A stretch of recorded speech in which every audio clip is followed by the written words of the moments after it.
سورہ کہف۔ سورہ کہف کا تعارف۔ رکوع اور آیات کی تعداد۔ اس سورت میں 12 رکوع اور 110 آیات ہیں۔ سورہ کہف کے مضامین۔ اس کی ابتدا میں قرآن مجید کے اوصاف بیان کیے گئے کہ یہ عدل والی اور مستقیم کتاب ہے اور مسلمانوں کو جنت کی بشارت دینے اور کافروں کو جہنم کے عذاب کی وعید سنانے کے لیے نازل ہوئی ہے۔ یہ بیان کیا گیا کہ کفار کے ایمان نہ لانے کی وجہ سے نبی کریم صلی اللہ علیہ وآلہ وسلم کس قدر غم زدہ ہوا کرتے تھے۔ اصحاب کہف کا واقعہ بیان کر کے حق ظاہر کرنے کے بعد کفار کی سرزنش کی گئی اور وہ عذاب بیان کیا گیا جو ان کے لیے تیار کیا گیا ہے۔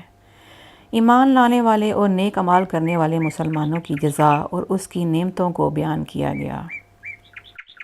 ایک امیر آدمی جو کہ متکبر اور کافر تھا اور ایک غریب آدمی جو کہ مومن تھا، ان کا واقعہ بیان کیا گیا تاکہ مسلمان اپنی تنگ دستی کی وجہ سے پریشان نہ ہوں اور کافر اپنی دولت کی وجہ سے دھوکے میں نہ پڑیں۔